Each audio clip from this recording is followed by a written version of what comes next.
serve to organize and measure the best. Adaptable, all capital, label radical yet rational. A tactical approach is palpable if this animal is fallible, but that conclusion is laughable. So with for all detachable from the mandible, you see it now.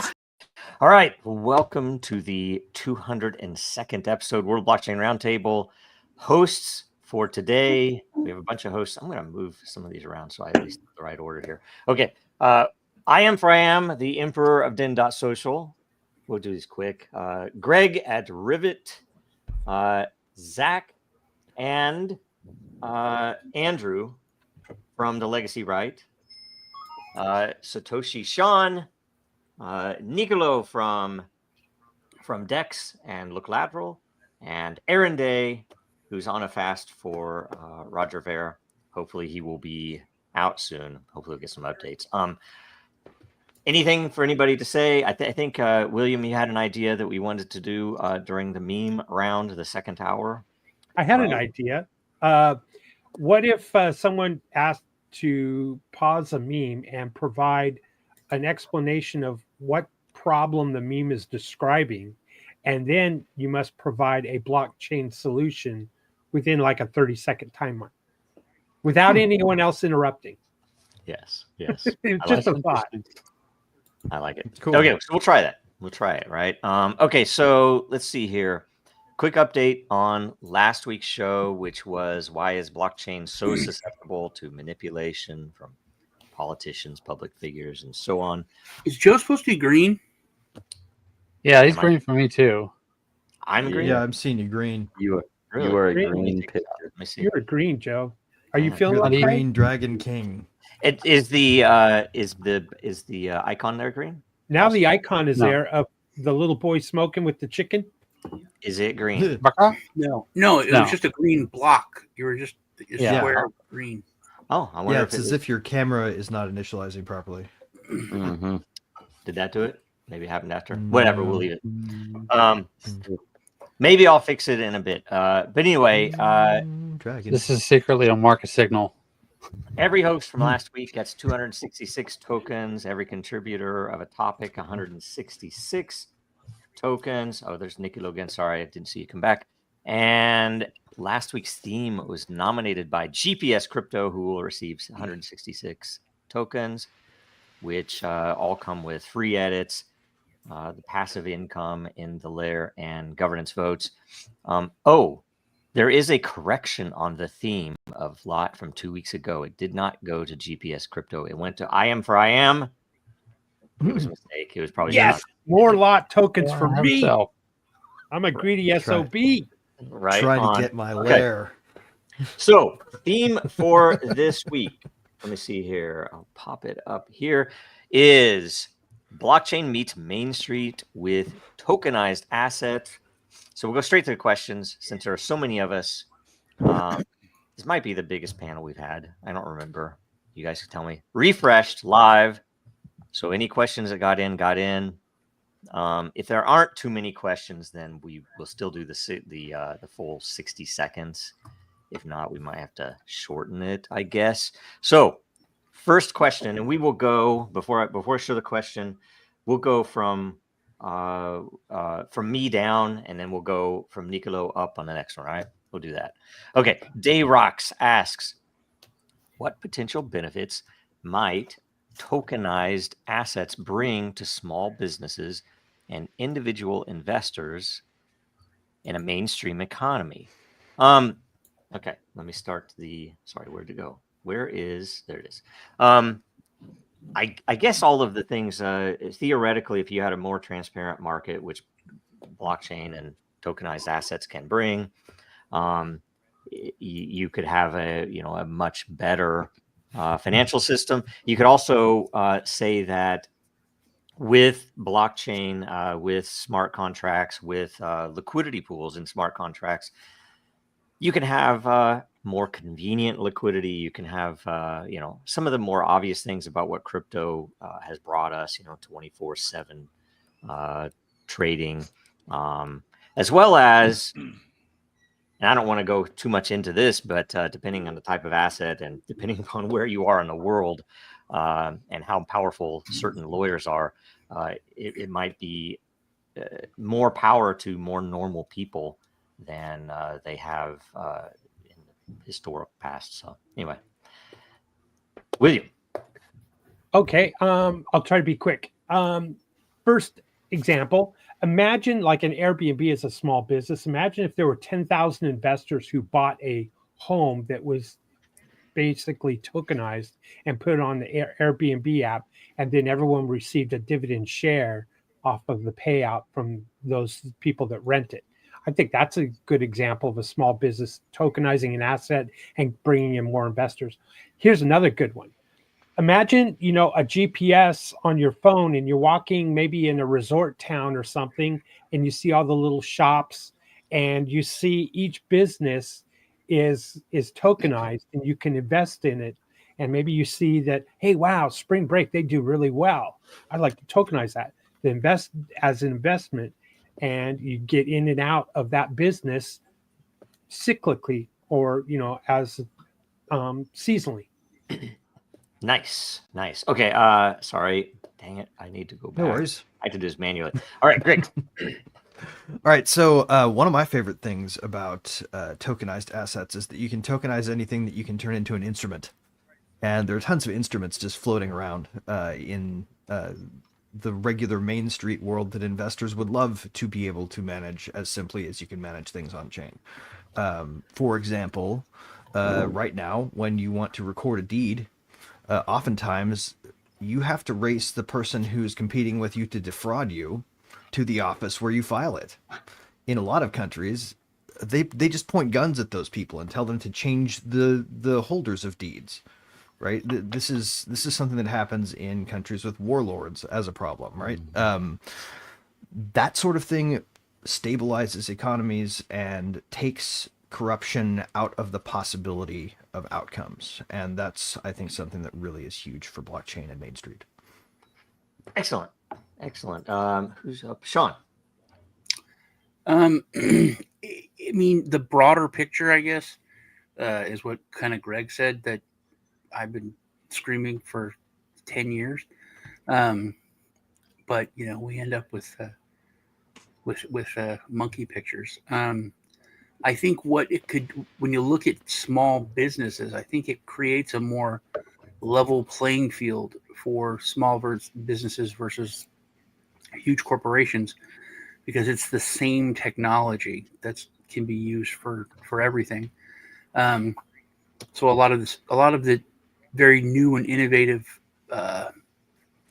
ways to solve problems is offered to small businesses, which it wouldn't be in most cases. Kind of like like Space Chain offers for like satellite communications and all that for small countries that could never afford it, building on that platform, or something like Starlink,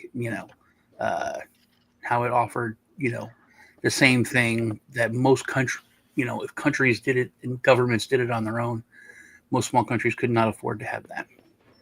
All right. Zach.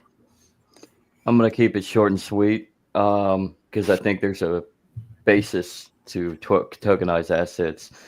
Sports teams can do this. Airbnb was a great example, and expanding up on it. But it gives freedom for more liquid cash assets, basically a little bit more freedom. Let's just put it that way. Excellent. Aaron. So it all depends on the kind of tokenization, because tokenization could turn into some kind of a tyrannical thing. So you could end up with something where now small businesses are, on a public blockchain, or if it's something that BlackRock implements, then now it's actually a surveillance system. So not all tokens are the same, but tokenization can be used by small businesses. And I prefer the case outside of the structure, but it can be used to raise money and completely upend the capital markets, where you should be able to walk around and, as was said earlier, you should be able to, if you like a restaurant or a local shop, you should be able to buy shares in it. You should be able to tokenize a lemonade stand. You should be able to you can tokenize gift certificates, collectibles. The number of different applications, which I'm going to be talking about all next week, are some of these different applications. It's game changing. And then you can even get into micropayments, where you're opening up a whole universe of business possibilities that never existed before. Right on. Andrew. I'm going to give a little context here. I see tokenization, but the first thing I really thought about was going to fractional reserve Satoshis, which was something that was mentioned on Coin.dance as a project that they were working on, one of the teams was working on. And then I think about the situation with Duncan Limp, who was raided by the police. They had inter-county like an agreement between the two counties to audit their behavior independently. If you take fractional reserve Satoshis and use that as like a funding mechanism, you can bring more accountability, because if there's not, if you have that in place, they won't get paid until it's been cleared for the transaction and there's enough legal,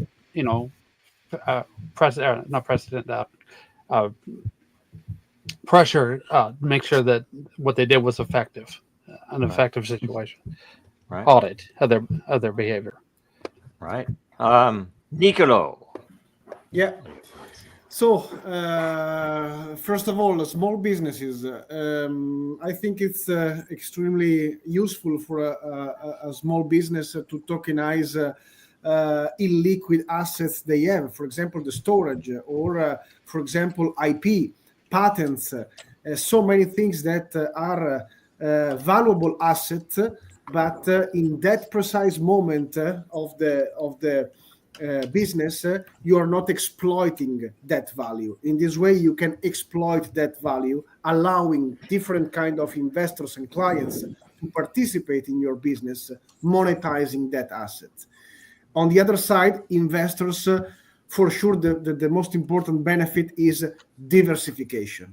With the tokenization of assets, you can diversify your portfolios in many different assets in which right now you are not investing, or you can diversify the investment in that specific asset. For example, instead of having one entire building for an ultra high net worth individual, you can have just 50%, 30% of that building and reinvest the other money in 1%, 2% on different kind of real estate investments in other cities, for example. So much better diversification. Yep. Very good. Oh yeah, that's Good a answer. good point. All right. Dare anything to Excellent add answer. to that? Hold on, Joe. As the emperor of DIN Social, I gotta say, everyone here had amazing answers to the question. And please like and subscribe and hit that like button if you're watching, or share it. Amazing information just was presented here in 13 minutes. Yep. Bear with me here 1 second. I don't know if you can still hear me or not. We can. Okay, good. I'm trying to get my camera back. Apologies. Good. You don't want to be Mean Joe Green anymore? Yeah. Anyway, whatever. Why Maybe not? I'll just leave it. I did. Green Dragon. It's not coming back. Okay, so next, Green Dragon. next a question from Anonymous. Imagine we have confirmed that an asteroid or a deep sea trench holds 1 million tons of silver. The current technology prevents us from mining it, or it's simply not cost effective to extract. Now, suppose you want to tokenize this verified yet inaccessible asset. How would you go about doing this, and what challenges would arise in the process of tokenization? So this goes to Nicolo first. Nicolo. Hard to answer. So first of all, it's always in the process of tokenization important to understand the underlying asset. So once you identified the asset that you want to tokenize, then you have to create a product that is easy to explain to your investors, because the tokenization, it's only the first step. The second step is the sale of the tokens. So in this case, we have to think about what's the token which makes sense for an investor, because it's a decision to invest in that token. So of course it's a different kind of assets, but each case is different. We always have to think about how to make that asset an investable asset. Yeah, right on. Andrew. We kind of already have this with Antarctica, right? We're not. No, it's basically around the globe. Everyone's agreed not to go and try to extract the resources out of Antarctica. So the best thing I can suggest is making a really educated guess as to how much and try to program that into a blockchain and just process it as necessary in the most realistic ways possible. I mean, I don't know what else I could say, so I guess pass. All right, Aaron. I mean, how would you go about doing that? I mean, it's again, it's the same process that I would use for everything else. I've been actually researching behind the scenes how this would actually work legally and what all the issues are with like rights and how all of that works. So I just out of the gates find a good jurisdiction to do this, because it looks like whichever country originates this, you're kind of subject to their law. So first and foremost, by the way, this is a rule that I would say in general is always shop jurisdictions when you're doing something. But other than that, it's just the normal tokenization process with the normal marketing, the risks and the upside, and just being effective and transparent at articulating what the opportunity is. Right. Zach. I'm gonna start this off as a question, going off of what Aaron said. So it's based on jurisdiction. What would be a better jurisdiction than a nation state like say Liechtenstein or Germany? Just Liechtenstein or Germany. Yeah. You said to say that. Both part of the European Union. Okay. All right. Sean. So we touch you in a minute, because I'm going to rip the can of worms totally open that Aaron I bet you are. cracked it. First off, it's silly. Second off, jurisdictions, the huge difference between asteroid and deep sea trench. The ocean floor is mapped out. I don't know if you know this, but the United States grew by like 35% the last year. Yeah. Because we took more territory of the ocean floor. Accretion. That's all drawn up in a separate border that most people don't even know exists, because we know that. When it comes to asteroids, it's kind of, you're talking about countries and who can. It could be a corporation that then becomes its own state if they were able to get a hold of one of those asteroids. That's why what Elon is doing is, or any kind of corporation that's going out into space, because those asteroids, there's some, that Midas one has more gold than the whole planet that we've ever found.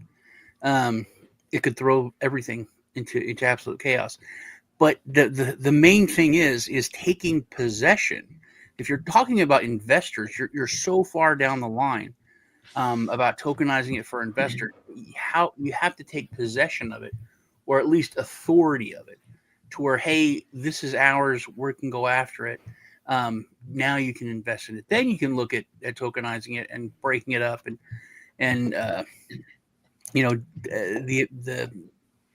divvying and all that. That happens after, but you have to be able to have authority and take possession of it in order to sell it as an investment. Right on. I don't know if that was a 2 full minutes or just give me a card. Greg. So I've thought about this a lot, because my next business is going to be an asteroid mining business. So here are the two ways you could start this off, right? The one topic you guys haven't approached yet that I think is really important for this is governance, because the token will have to be a decision-making body. Essentially, it'll have to represent people working towards a project of making these resources eventually feasibly extractable, so that you can do one of two things. One, far future, actually extract them. Two, come up with a way to quantify them, right? That you can use as a metric for the total supply of a resource that could be available to us in the future. Then you can start pricing it, right? You can start thinking about what it's going to cost to do all those things And you don't have to think about it because the market will. The tokens themselves will provide you with price information on the challenge ahead, depending on how you define the project. But you got to define the project, and that's why you need good governance. Excellent. William. Wow, this is a tough question because, everyone's who's going to buy this token. One, just because, if someone claims an asteroid as theirs, someone else could claim the same asteroid, or deep sea trench, even if it's in international waters. So I think that creates a question. The second question is third party validation of the asset. Not that I'm against the idea at all. I'm all for it. I kind of like the idea. I guess it'd be first mover advantage once the asteroid is proven to have the silver, gold, or whatever it has, and the claim is made. I don't think the question of the existence of the commodity is there. It's the question of who's going to have control over it to tokenize it. There's a lot to unpack here. Yeah, excellent. Okay, so I'm going to say, sorry, I didn't start it. I'm going to say a couple of things here. One of them might be a question though. But the first thing is, I think, as a couple of you guys mentioned, shopping, what country do we go to tokenize something like this? I happen to think that that's probably, I don't know this, but my bet is that that's going to be the most lucrative part of claiming Mars. Where Musk claims Mars, my hope absolutely is that he has no income tax. He has, none of the issues that we have over here on this planet, and that could be a major thing. The second is, wouldn't it be like a bond? Because you don't know absolutely how much precious metal is in that, and therefore, on its way, it's a moving object. On its way in, there's a chance to capture it, and if we could bet enough people in, to fund going to get it, those people will own whatever is actually captured, right? Wouldn't it be, like putting together a project and funding it and then going and grabbing that? And otherwise, and this is maybe the extended part here, but it's weird because once it's an asset, maybe it becomes speculative. I mean, just like Bitcoin, you can't hold Bitcoin. You don't have to go out and claim it, right? It just becomes ownership that we, whatever. If I can add something for real quick, the nature of like finite resources, when you start looking at valuing them, you oftentimes value the whole supply that you can verify, right? So like gold, for instance, is in part valued based on what we can access, but what we haven't mined, and what we can't access yet, but what we could mine. These are two different framings for the value of the asset overall worldwide, right? And those framings themselves represent valuable data, and being the organization that develops that data means you can create something valuable as sort of like a derivative idea from the asset existing without even owning it. So you don't have to own it before you can start tokenizing it usefully. I think I'd like to respond to that. Yeah. I just wanted to. I was going to actually pivot with that a little bit. The people that do gold mining, right? They look for the veins. You need to have a second party come through and make sure that they're not cheating you.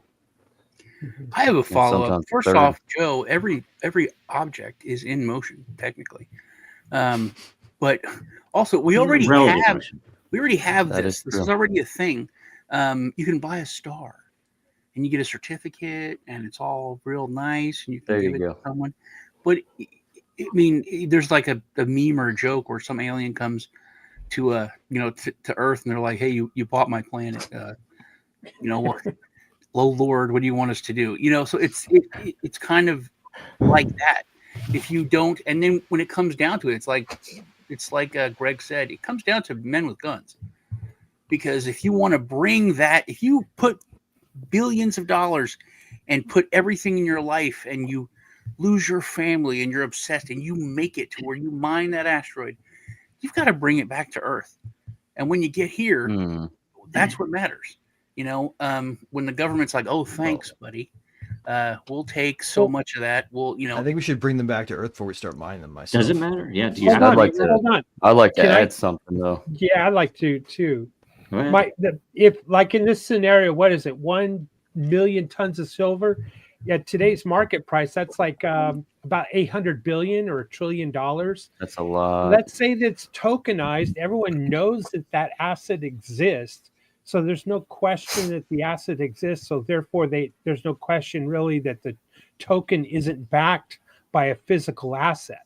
So therefore, at that point, the asset can stay in the deep sea trench or on the asteroid. It doesn't have to be mined and transported back to Earth, Right. because the token represents the asset, and that's the real point here. Right. It becomes an issue if you have to secure it, just like you would a bank vault, and use guns and tanks and whatever else. But to be honest with you, this is how things are going to go. People are going to tokenize, assets like stocks and bonds. And someone in, I don't know, in South Africa who doesn't have access to Wall Street can now do that when a share in a company has been tokenized. And you know what? Free men don't ask for permission. So that's really the bottom line here. I don't give a damn what the SEC has to say if I want to tokenize my shares and I can validate that I own shares in a particular company, and I want to, sell this out in the private market and use a privacy-backed token like a Xano token. I'm good with that. Technically, a lot of certificate holders are already rehypothecating the assets they're holding for you anyway. So it would be sort of, in a way, it's kind of interesting, like a public, informal rehypothecation market almost. That's kind of interesting. I like that idea. I saw on the Moderate Investor one time, as the YouTube channel for crypto news, and they were talking about, or he was talking about how somebody at the United Nations or something had spun up a blockchain program for tokenizing CO2 emissions. I mean, anything's possible in today's day and age. That's right up Bernie's alley. Yeah, even if Right up what Bernie's Bernie was alley. talking about is kind of, I think, is harkening back to the days of when we had real investments. Like, Grandpa was poor, lived in a one-room shack. Then when he died, we found all these stock certificates, actual, that weren't connected to, government. Or it's like, I don't ask for permission. I have all this stuff. I don't talk about it. Don't tell it. Nobody knows about it. And then all of a sudden it's like, oh crap! Look at everybody's got a great inheritance now. So that I'm rich. I understand what you're saying, but also you did make the mention of that we verified that it's there. Like you could do on the ocean floor, I guess. But when it comes to the asteroid thing, which, like me and Greg were saying, that's such a blow your mind when you step off the planet and look at what's out there. It becomes huge. That we have to have a way to verify, and then that does open up. When a we lot can. Yeah, there are a few things Go ahead, to consider. First of all, who is the issuer? Because for each tokenization, there is always an issuer. So who is the person or the company that has the right to tokenize it? Because we are speaking about a tangible asset. Also, stocks is the same. There is always an issuer. And then second, let's assume that everything is legit and is doable, even if we don't have an issuer. But at that point, if we are speaking about tons of, so the largest amount possible of silver or gold, then this will have, of course, an impact on the price, because the price of gold today, the price of silver today is also given by scarcity. And so if we say in the universe we have so many millions and billions of kilograms of gold, then what's the limit? We don't have scarcity anymore. And so if there is no scarcity, the price will drop drastically. Right. Yeah, and the So, only reason there's still scarcity is the cost of going to get it, right? Like Exactly. the asset itself is valued in terms of the risk discounted price for the likelihood it's going to be on the market someday. Or if I have a very precious gem and I put it in the ocean in front of you and I tokenize it, we can tokenize it and you are a co-owner of that precious gem that went into the ocean. But who wants it? Because you have to go there and take it. And so you have to rent a very high sophisticated technology in order to go in the ocean and take it if you want to do it, if it's possible. Yeah. So, well, I mean, quick question for the panel, actually. What is stopping the monopolization of, or even cartelization of big companies and banks like BlackRock or JP Morgan Chase from taking advantage of this theoretical inaccessible silver asteroid? Well, the way to think about inaccessible resources is really that they could be on the market in the future, right? That's what makes an inaccessible asset not useless to value, because you start looking at what the world would look like if we just ignored those things, right? And we just let miners go speculate, and then one day there's an asteroid parked in a stable orbit out past Leo, and they've already got the miners going on it, and the gold market's about to get screwed over by quarter-ton bricks of it being dropped into the Indian Ocean where they can retrieve them or whatever, right? Like, you can see that shocking the market someday. And if you can see that shocking the market someday, pricing them now means the market is less shocked when that becomes more real, because it's a way of informing people as to what's going on. Yeah, and that's why that's why I would say the usefulness of it would be in essentially raising money to go and grab one, right? Or to mine it or whatever you're going to do while it's passing through our neighborhood, right? I mean, because once it's passed through, it's going to be inaccessible, right? I mean, at least reasonably, because there will be other places you could go if you had the same amount of money to do the travel to get to that one that passed.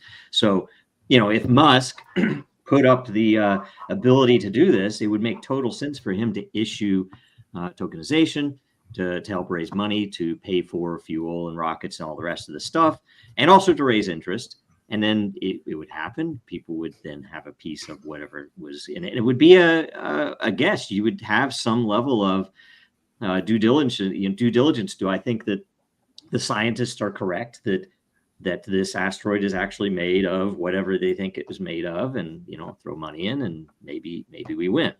Right, it's an interesting thing. So, but also when you're talking about valuation, it's like important to look at what William said, that this asteroid is worth $10 trillion, but literally taking that kills the value. If you brought that much silver to Earth, it's not worth $3 trillion anymore. There's so much of it here, so that's why you need an in the ground index, right? Yeah.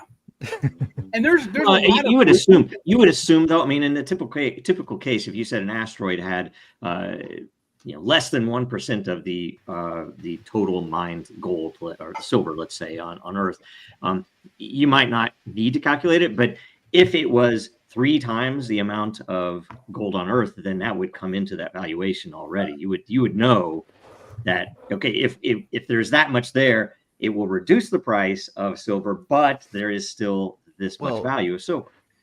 But it's also hypothetical, right? Current prices. How many years does it take to extract and make it marketable? Right. And now you're talking about when it comes to blockchain and transparency, how important it is.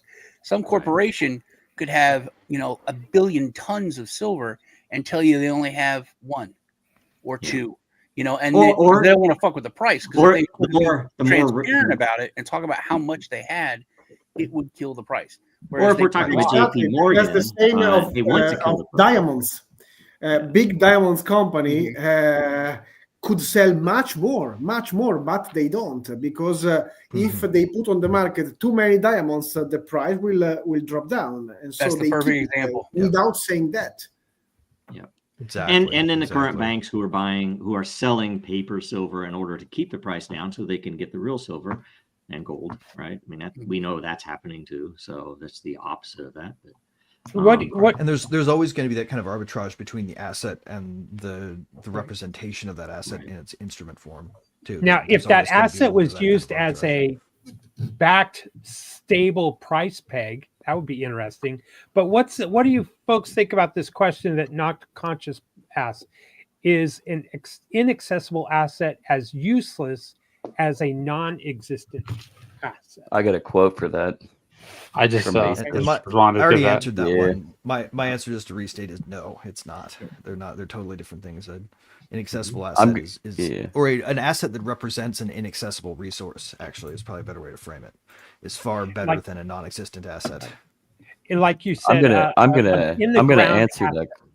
in the ground Oh, go ahead. index. In the ground index price is a good example. Go ahead, Zach. I'm going to answer that question with a quote from Mises. The basic problem of economic science is the explanation of a formation of market prices. And I'll let y'all take the floor on that one. I'm not going to argue Mises. All right. Next question. Okay, that was an anonymous question. Who actually posted it? Any bets? Who knows? I didn't, but I have Good done one, whoever anonymous did that. posts before. Okay, It was Andrew. Emperor, I am, writes, tokenization of assets seems like it requires a third party, an example of auditing the asset's existence, or at least issuing the assets, right? Question, how can assets become tokenized without a third party? Can it be decentralized? What, if not, what are the best practices? That's actually a really good question. So is it my turn to start? We'll go downward the panel. I have never thought about this, right? But definitely it could be a DAO, for instance. So it could be a decentralized thing, even though maybe the DAO isn't. It could be multiple DAOs. You could have a system that allows tokenization that would essentially come. Oh shoot! See, I didn't start my timer. Apologies. I won't run the full remaining. Go ahead. There have to be ways to do it. You just have to define, what makes the best sense. And I've not had any time to ever think about this. It's a very, very interesting question. So, William, what's your answer? Well, auditors are as good as auditors are, and as good as their access to the information or the materials or assets that they're auditing. Auditors can be corrupted as well. That's human frailty. So that's what we're talking about here. We have to interject a third party to audit the existence or the quantity of the asset. And when we're talking about Xano and privacy tokens, I love this and I love that idea. I'm thrilled with it and watching it very closely to jump and pounce on investing in that realm when it's ready.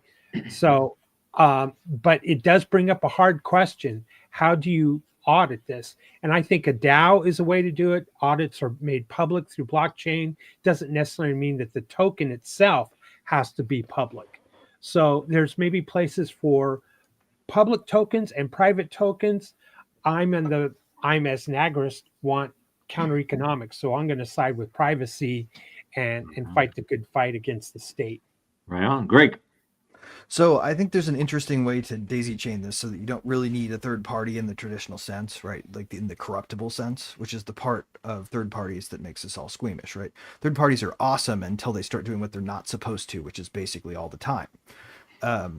So imagine a DAO that got together and said, let's design and invent and validate and settle upon a set of trained network weights that an AI will use to do this validation process. Then when we're done, we'll wind down this DAO and use it to spin up a new entity that relies on the AI to tokenize the assets, the one we all agreed on, but that currently is static and can't be changed.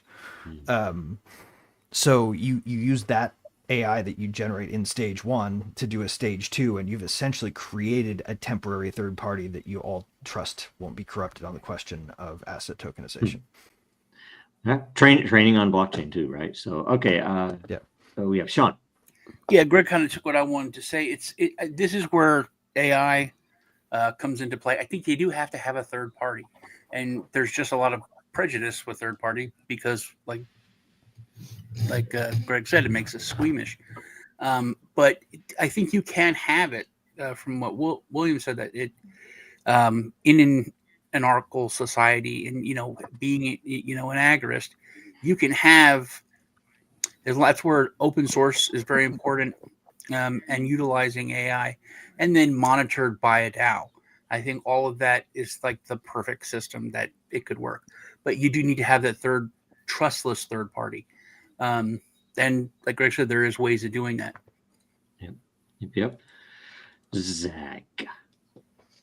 I agree with Sean. You're going to have some sort of third party, but you can get around with certain intermediaries, such as like multi-signature wallets, and just certain proofs of work that allow for a little bit more. What's the word I'm looking for? Just basically be able to construct the auditing mechanisms of your smart contracts within the assets. So I'm going to yield the rest of my time, though. Right on. Aaron. Well, it depends on what kind of asset. I mean, a company could, for instance, issue its own shares, and that wouldn't require a third party. So I think it certainly does depend on the type. And then, to bring up Xano again, Xano has something called an auditable wallet, which is something where you can actually give a seed to an auditor, where the auditor can actually see the transaction history so that you can actually keep that honest. But again, I actually have this issue with, I'm trying to tokenize gold, and how do you do this? On the one hand, it'd be great to have it decentralized, where individual gold shops or individual people could contribute their gold to that, but that's harder to actually verify. So I end up having to use a network of vaults in different countries and have to go through auditors. And so again, it varies by the asset, but there are, and as other people have brought up, some interesting opportunities ranging from auditable wallets to DAOs to the implementation of AI. Right on. Also AVSs, if people are out there who are AVS fans. Sorry, I didn't need to not mention them. That's right. Andrew. I think if you're trying to tokenize something, you're going to have some way to have a visual record of everything that you're doing. And if you're doing it on a blockchain, you can do something like with Zill, where they do sharding, stream it. And it's decentralized because it's always keeping record in different locations of your video and in your practices and what assets you have. And that way you're being honest in the fact that if anybody smells something afoot, they can always go back and go look at the information and then come back and then hold you accountable if you've defrauded them. Smells afoot. Nicolo. So I agree with Aaron. It depends on the type of asset, because there is a different procedure based on the type of asset. If it's an artwork, if it's a real estate building, if it's a yacht, or so on.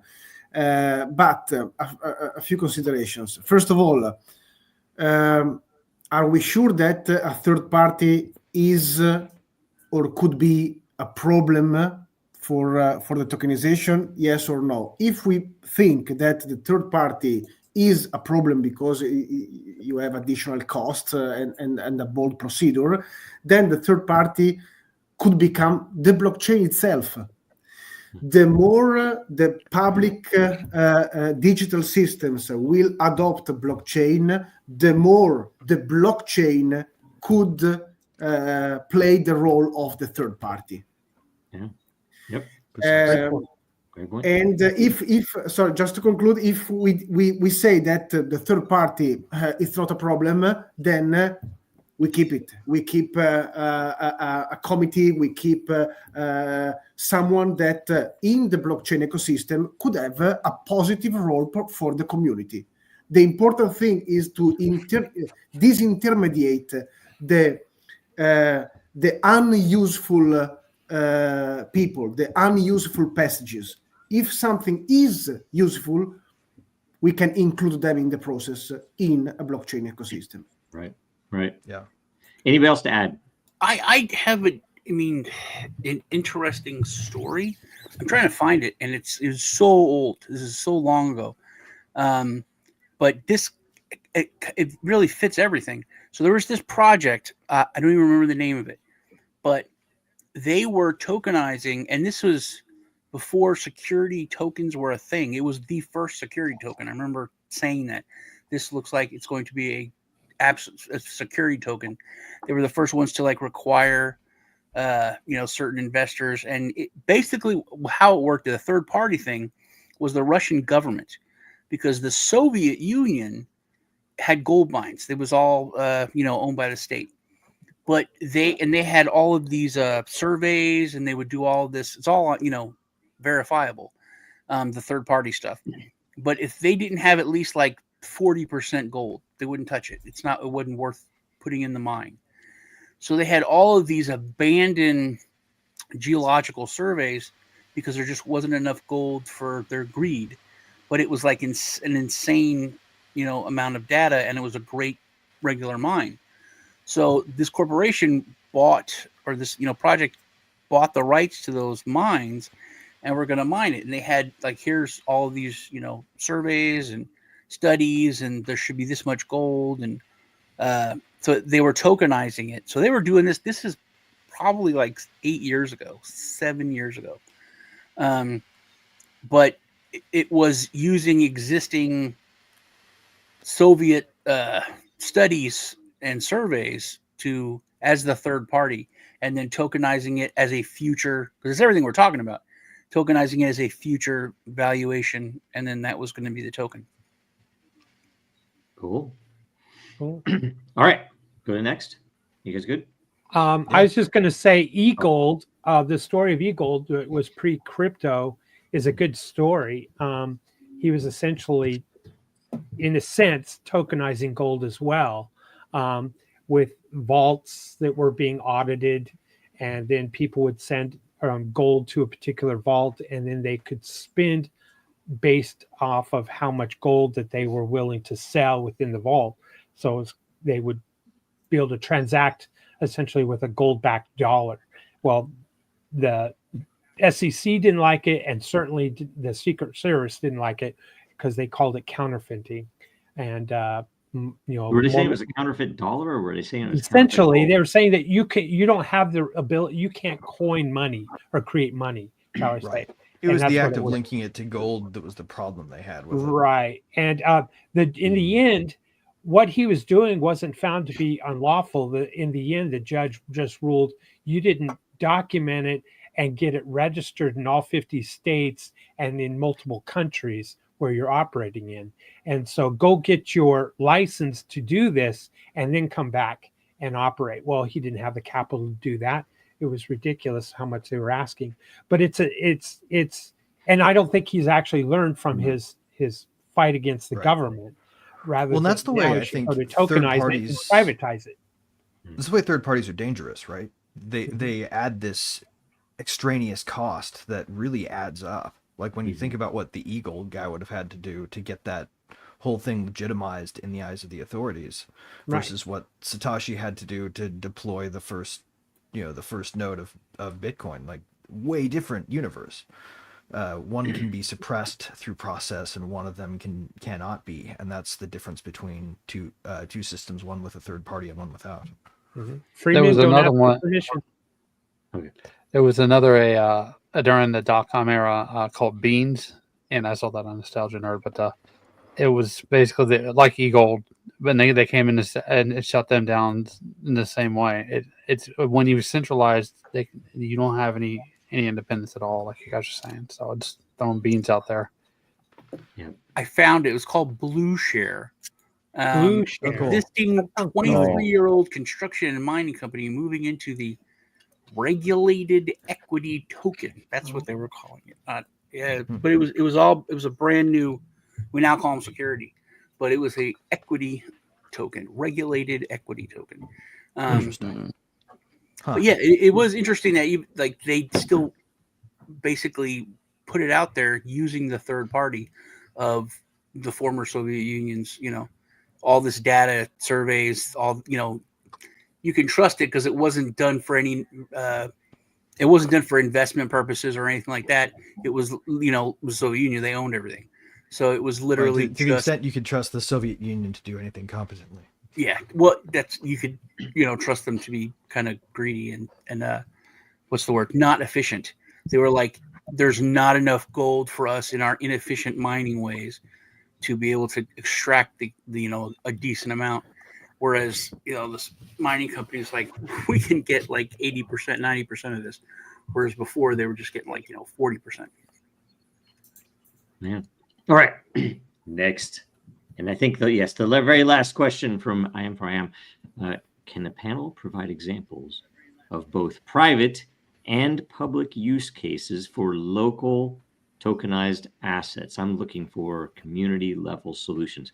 So I'm not sure if I understand. You mean for local tokenized assets? Yeah, you like mean... a small business, Okay. someone within your community, the lemonade stand, Okay. or something of that nature. I'm thinking small.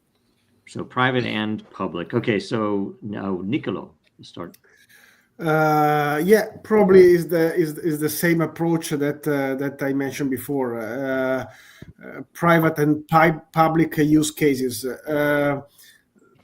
Local assets. What do you mean exactly for local assets? You mean a public museum or which kind of public asset do you mean? Yeah, exactly? anything on a local within your city or county, province, something along that nature. I'm not looking for something in the larger term of federal government or EU or UN, or I was trying to thinking more brick and mortar businesses. Right? Yeah. I think it should be something positive for the community. And so if I want as a citizen that my city could have something related to my life that could be better for my life, then I could participate in that tokenization, because I know that asset will be useful for the community in which I'm living. And so I participate in this.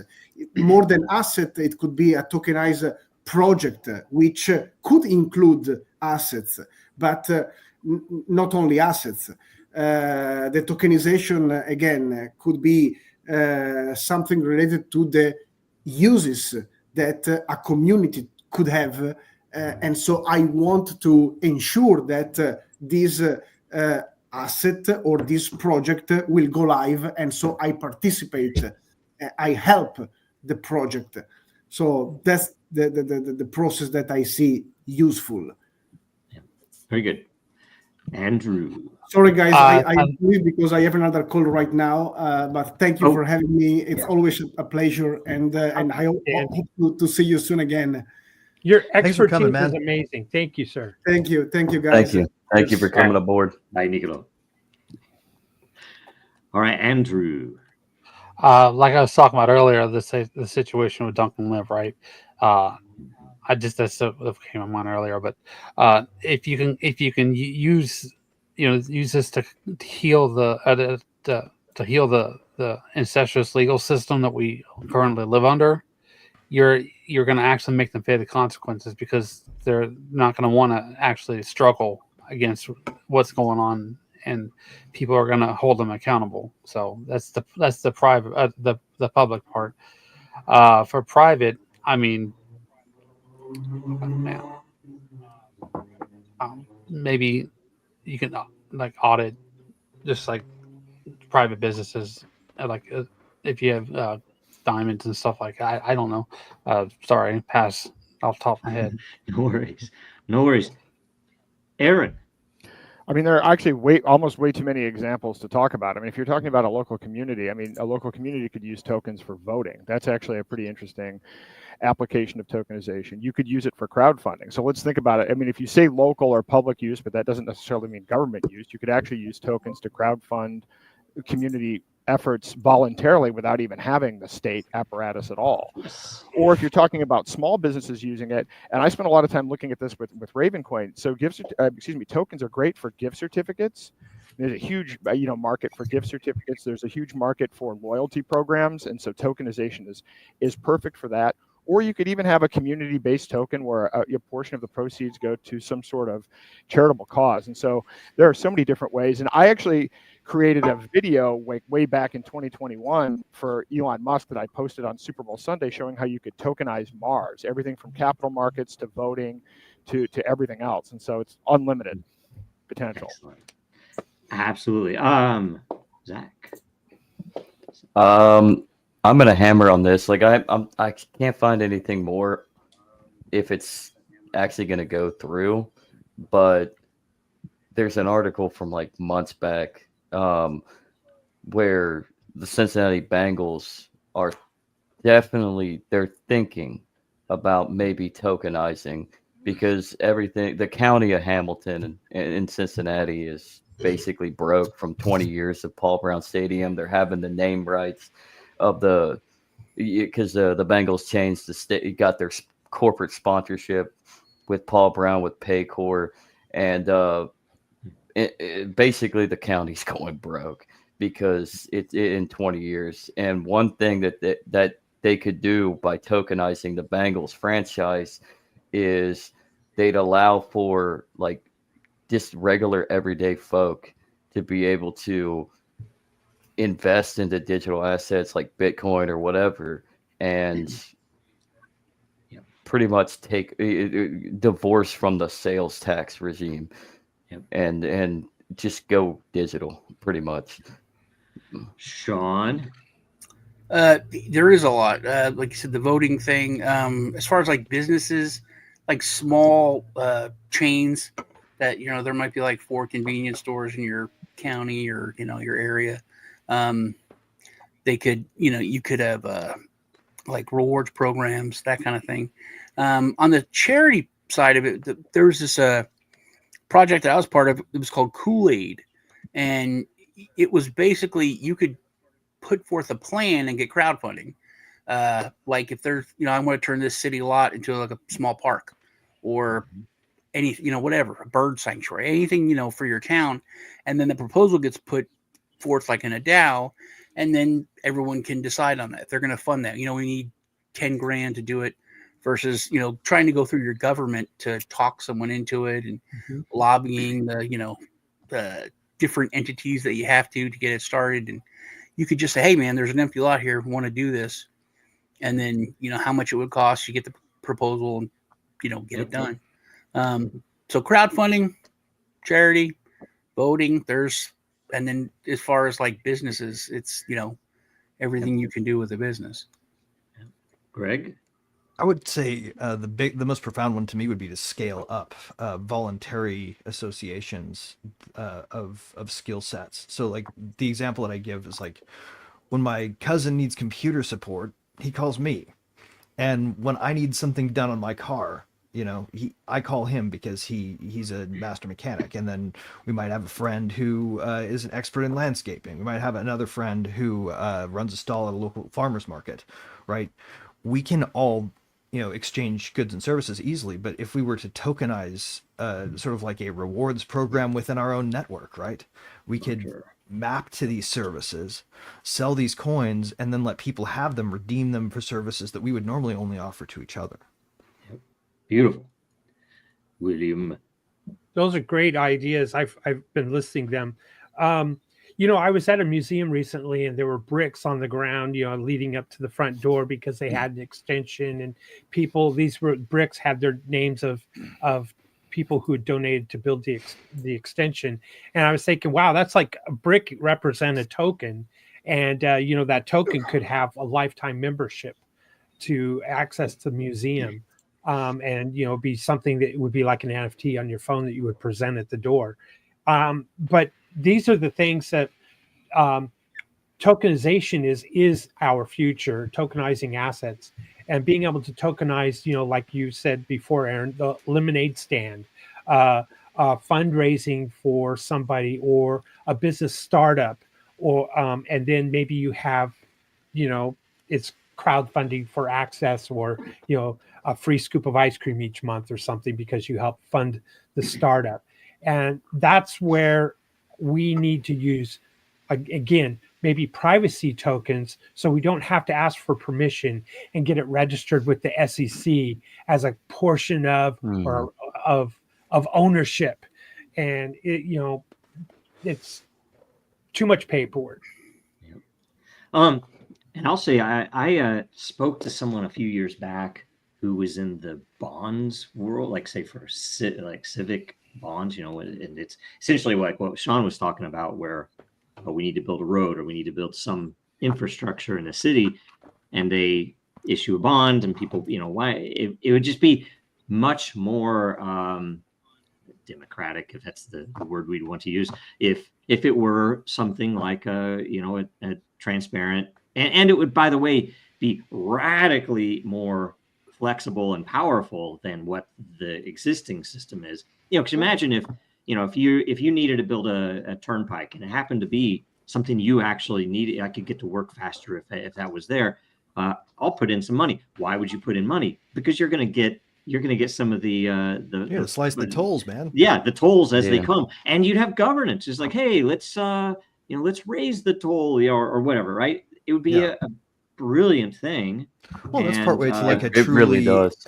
That's the way to a truly ANCAP society too, right? Like the kind of ideal that I would hold out, where instead of having state police your road, you hire a private security firm that follows the rules that your road DAO sets out. So the speed limit is this on my road, and if you want to use my road, there's precedent to that. Incurring a fine, then you sign a contract when you get on by taking the ticket or whatever, right? Man, why can't we do that? Yeah, what do we need? There's precedent. The state. Speaking of that, there's precedent to that, because the railroads, I mean, their land asset is, with where the railroad lies is privately owned with the railroad, and they have their own police. So, I mean, there is precedent to having a private police force or security apparatus when it comes to, say, the roads and tokenizing assets and individuals being able to have an ownership stake. And you definitely could actually enforce certain governance regulations that everybody agrees upon. If you're a private business, you can post a bill, right, and say this is a lottery for providing this service, like you guys are saying, like, Greg, I need the security for my block, right? And people that really care about that area, they have strong emotional history with it. They'll if they want to, they can fund it that way. People just passing through and they're feeling like, it's a good day. I'm going to be nice and charitable. Just different things. William hit on something. Tokenization of assets is huge, and it's going to be our future, along with DAOs.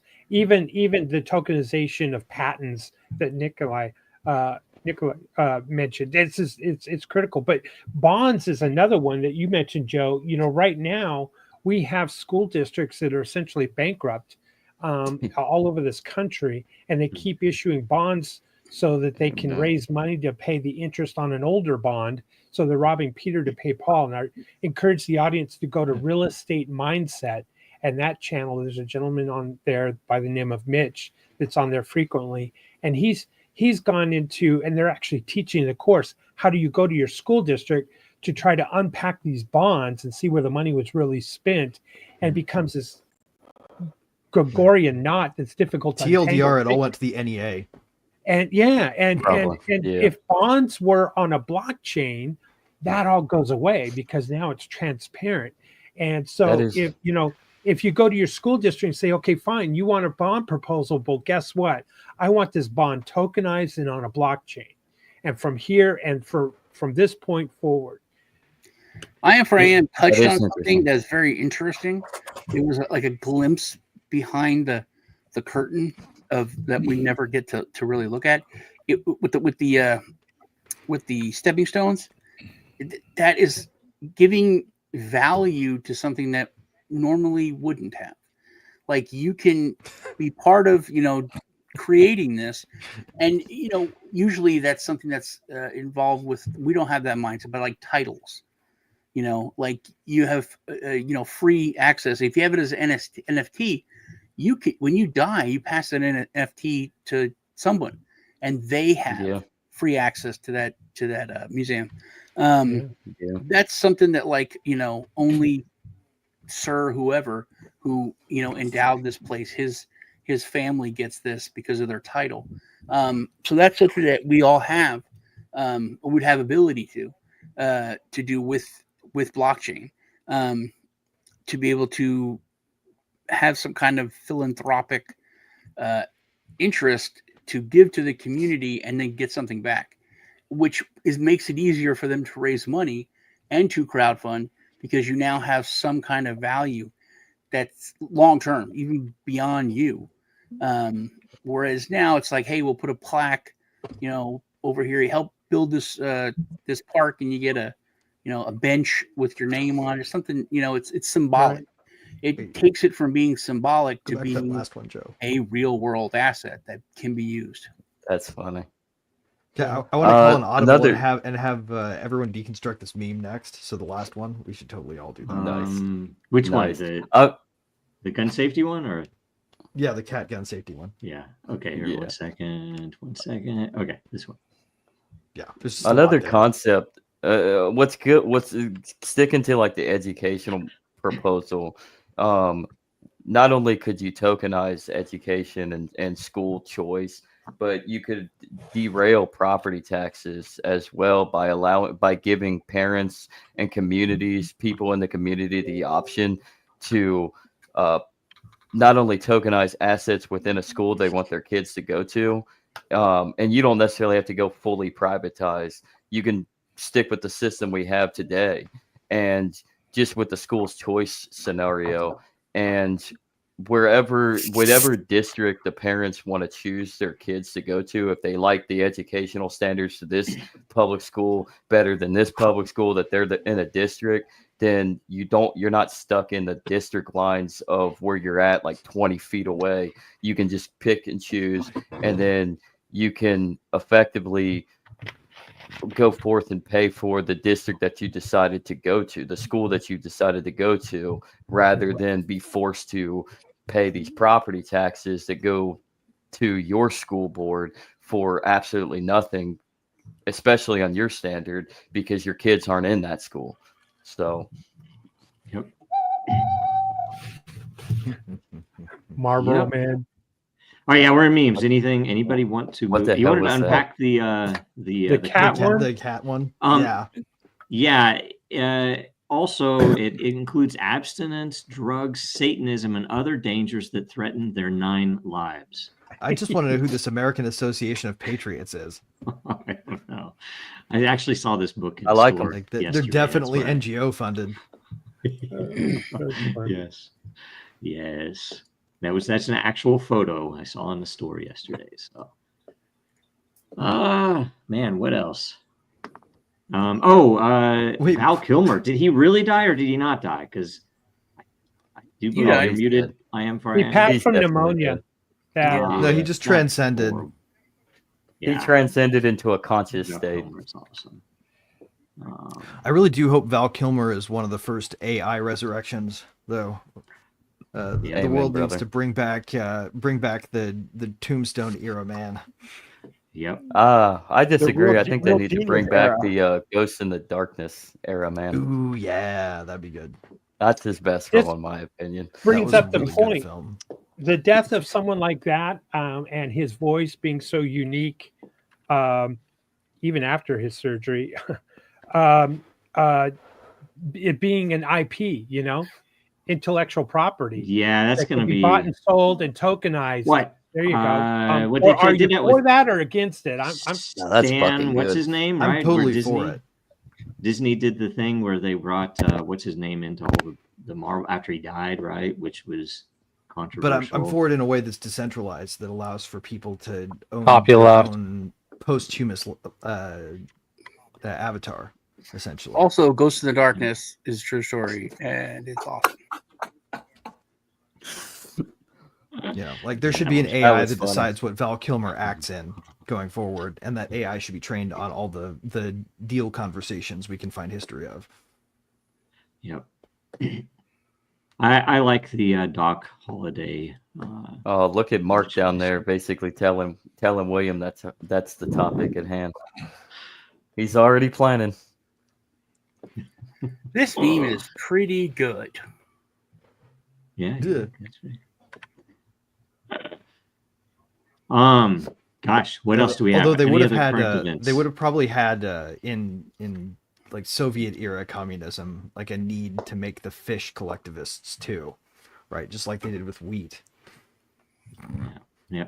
Oh, here's a good one. This one's a good one in my opinion. Pretty go, folks. Anyway, God bless Brandon. what else? Man, there's some of these I can't show. Is the name of the like, are those both map labels, or is that I'm one gonna just like say the group yes. that made it? Yeah, I think so. Because I'm it just seems gonna like the go with- landmass is labeled Agorist Nexus, which I kind of like the Yes. The branding for a nation. Like Did we you need know something we're to do gonna with go Agorist with Nexus it, flag. Frank.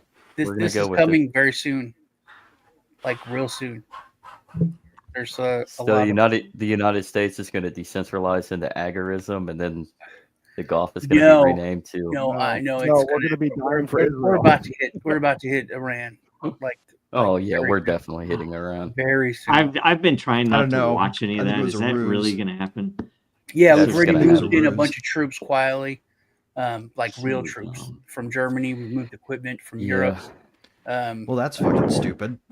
And we have battle cruisers and aircraft carriers moving. Yeah, but all into the that's Persian you know, Gulf. not It- like that's from afar. We're actually Yeah. putting like dudes and boots on the ground back in the Middle East in large Nice numbers. to see that our and- massive Same topic, floating by the Cobra way. effects are getting some exercise.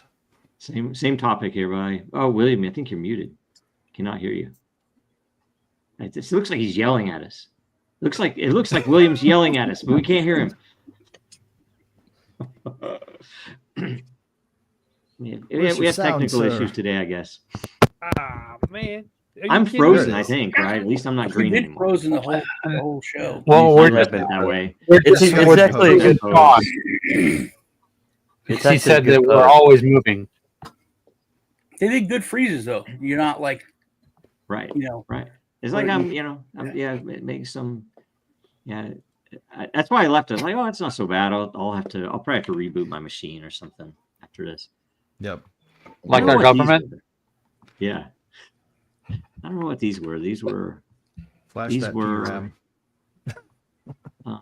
some It's a great renditions painting, of- really. Like it's a Yeah. subject for a Yeah, painting. These are some. Yeah. These Spirited are really away. good painting.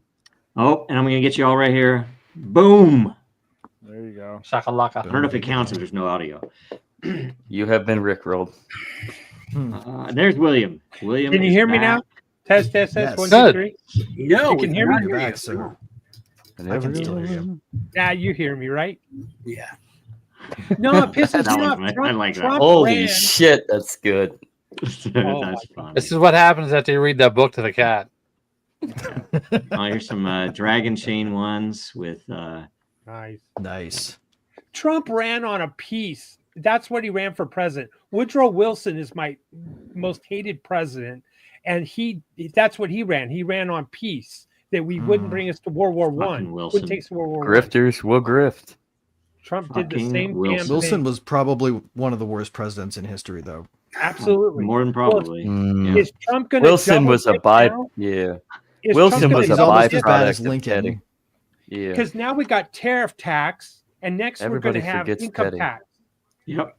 And it's all going to go to Israel to I guess it's going to go to our troops to attack Iran, I guess, right? Well I just said. wish Teddy would have focused on his hippo venture.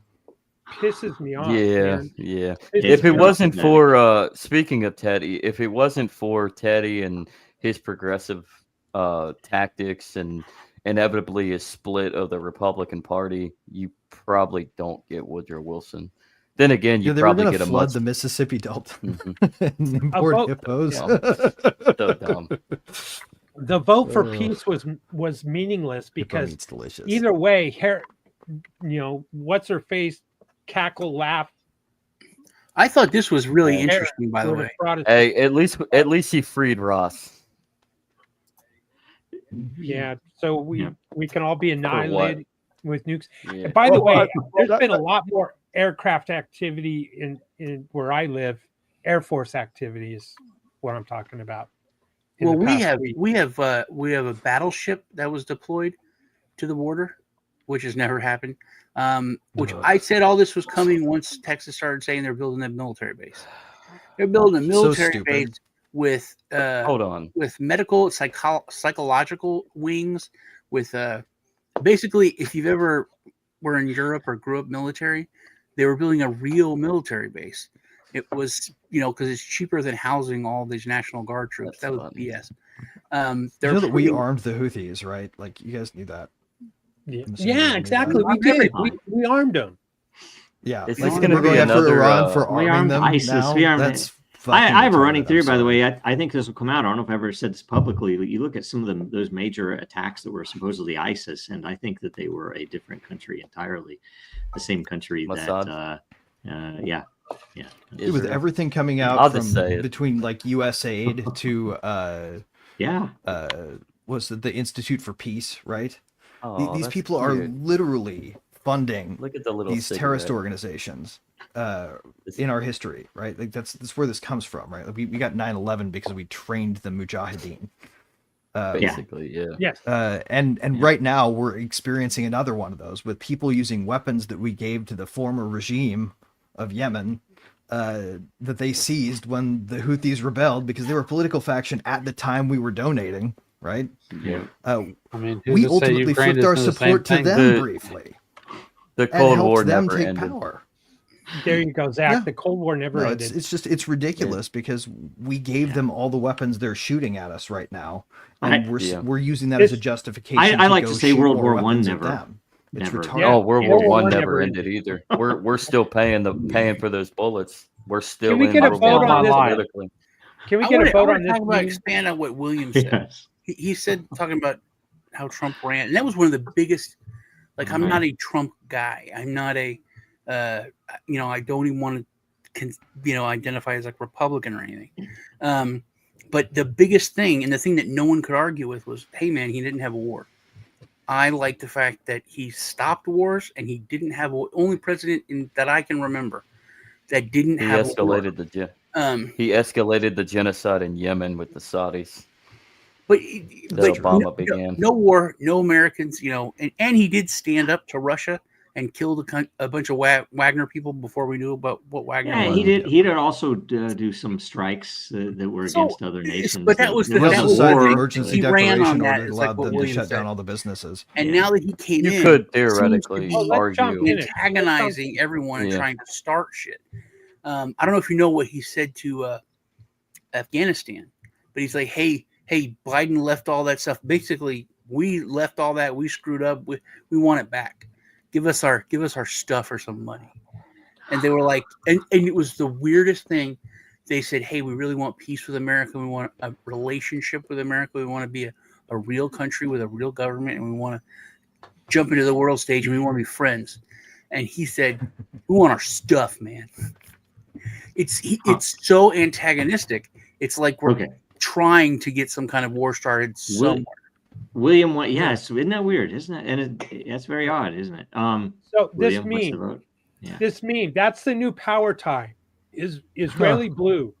That's the Is new that power right? tie right there. And I'd like to take a vote. Is this an AI generated image or is this real? I'm going to vote for real.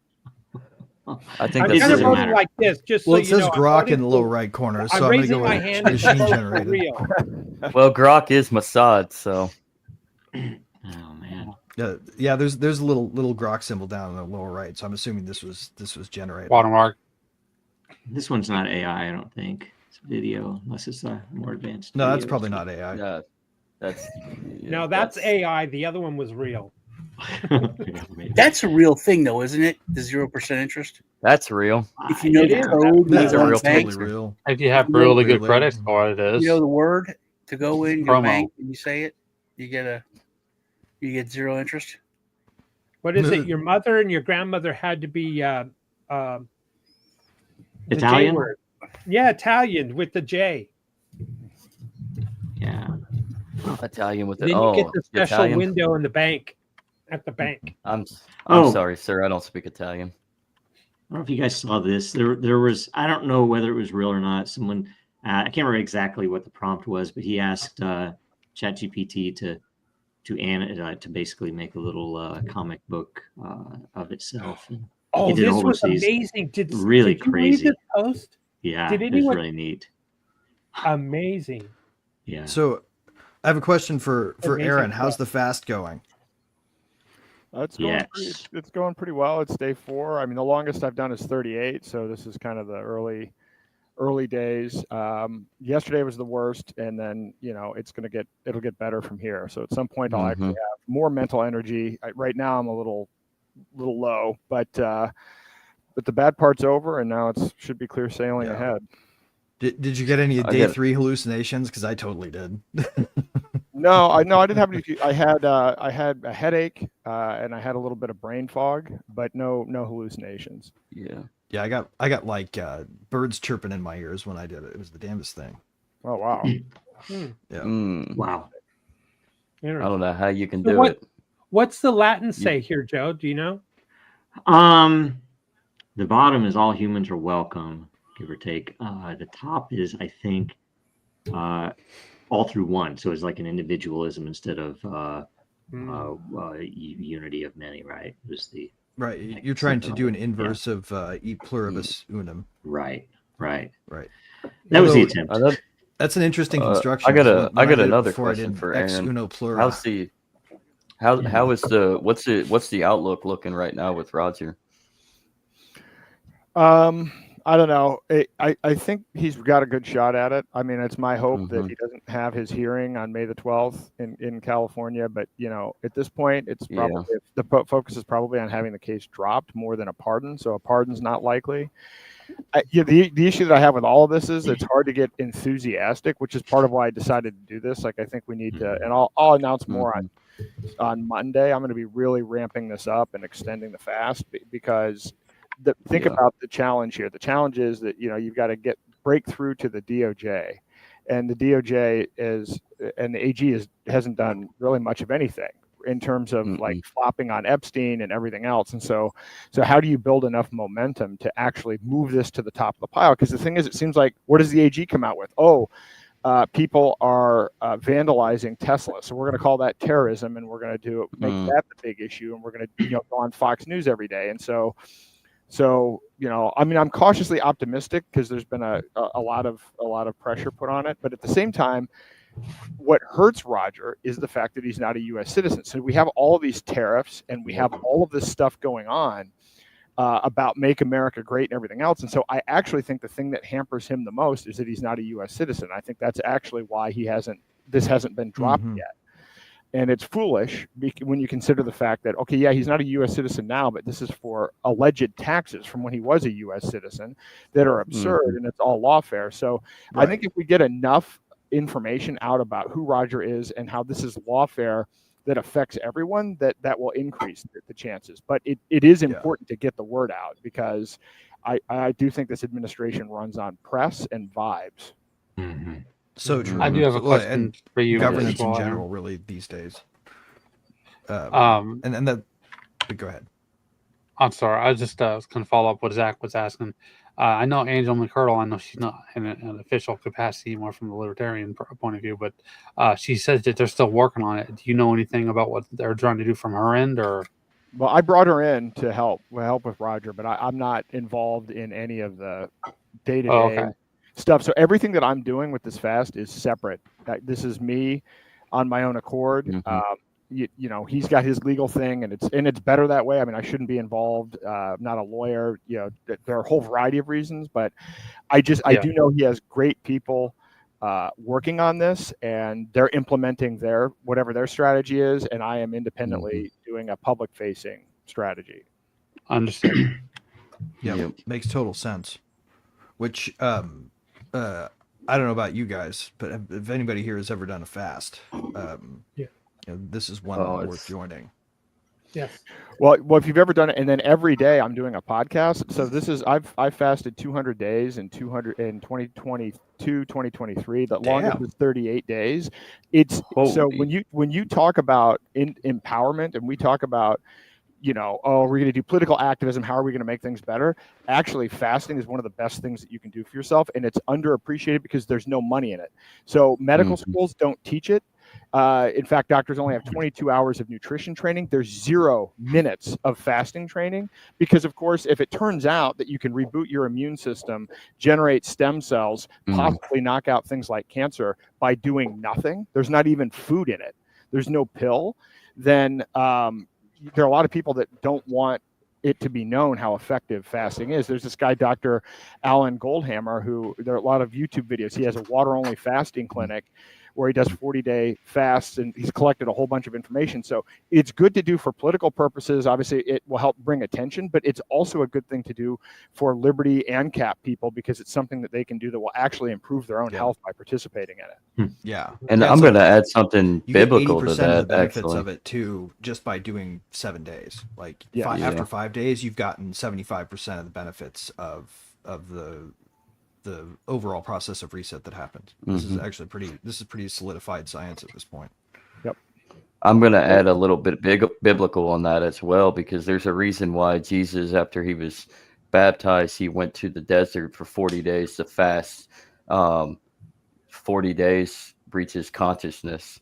So there's a reason why there's 40 days is that huge standard right there, in my opinion, is it does peak your consciousness as well as your health.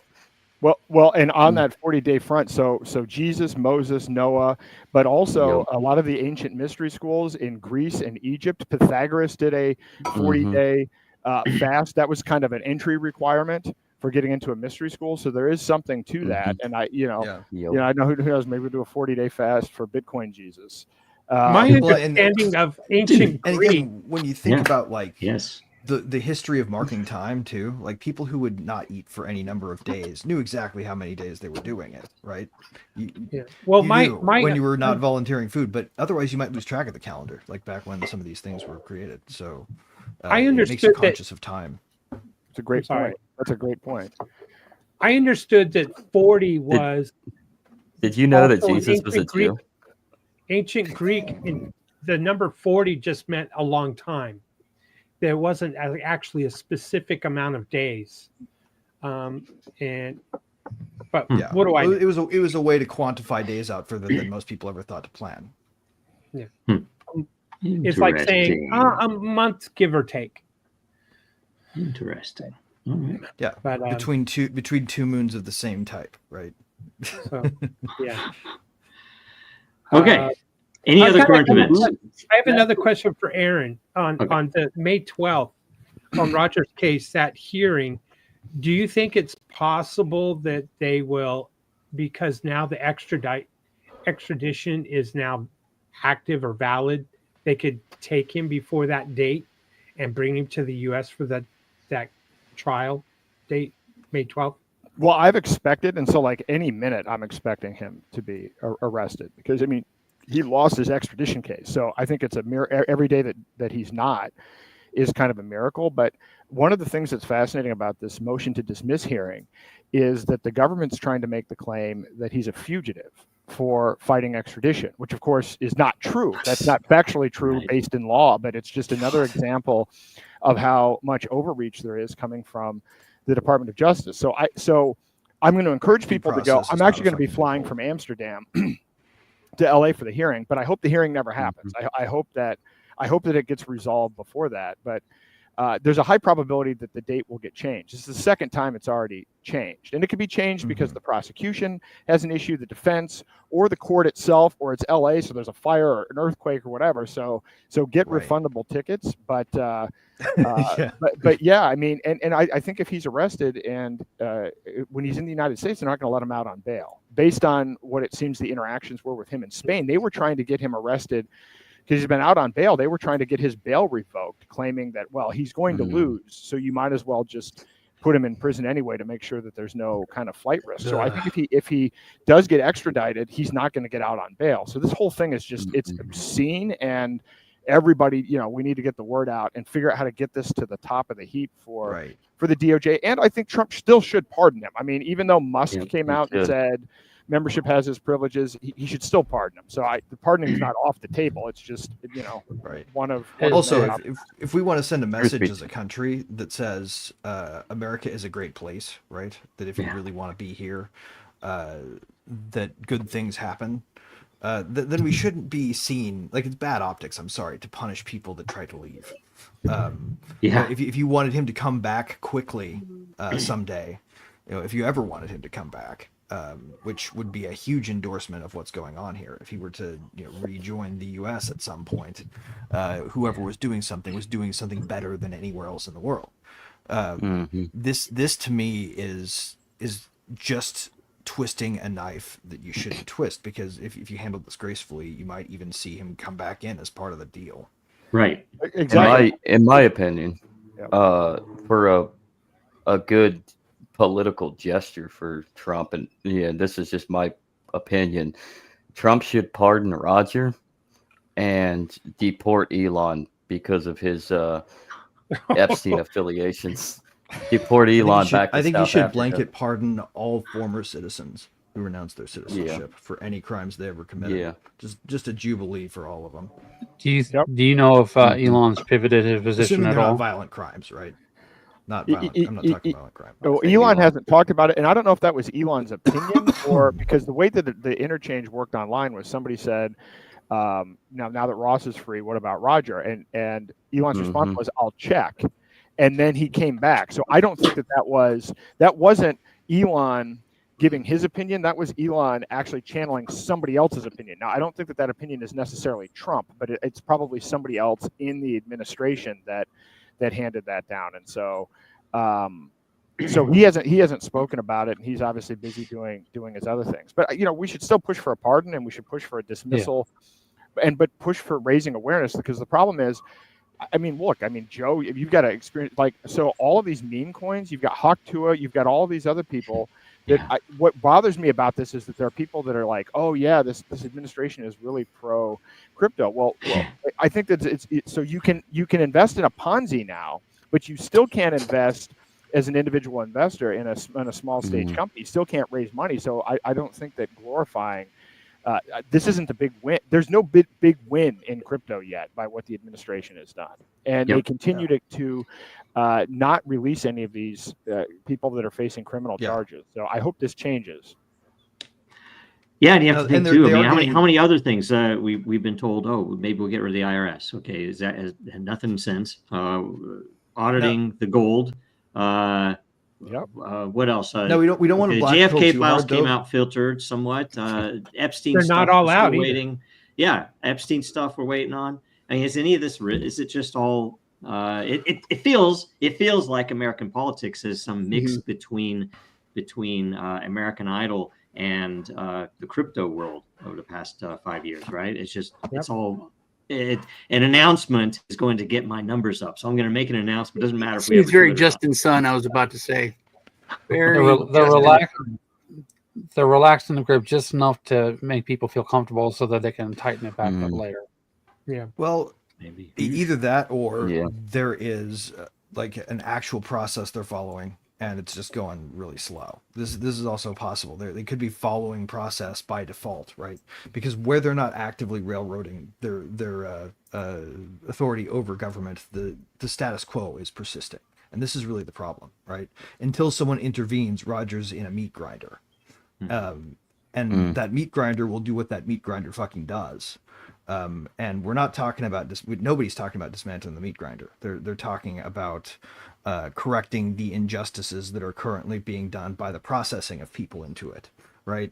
They're going individually and trying to pull people off the conveyor belt, and that does take a while if you want to believe that on some level some of these might even be legitimate things where they leave them in the meat grinder, right? Like that is, I think, the process that is making this so frustrating for people, because so much mass injustice was done under Biden that halting the machine is no relief.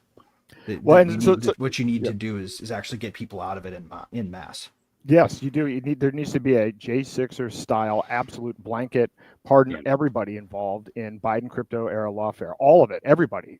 Because everybody was presumed guilty, and then they tried to make up laws and do whatever they could behind the scenes and use lawfare as a weapon. But so it's almost all garbage. I mean, so it's not like there are going to be guilty people that were accidentally let free and put back on the streets. I mean, this was uniformly bad and designed to suppress. But the problem is, like, so it's in Joe's case. You look at these things, and it does seem like the prioritization of individual dismissals is related to how much money you donated to the Trump campaign, and there's no principle applied, right? So he did pardon Ross, but he's not going to extend that same thing to people in similar circumstances. That deal was negotiated as part of a how do I get libertarian votes. So if somebody new wants to, that has the same set of circumstances, there has to be a new deal struck. What's in it for Trump? And so that's the problem with all of this, is you can't identify any adherence to a principle or actually pushing a particular direction. It is all deal based on a one-off basis, which is sad.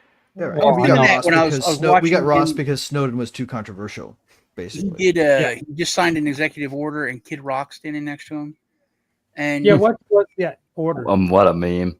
it's about it's basically for show, because the laws are already on the books, but it's a directive to make state and federal AGs actually start prosecuting ticket scalpers,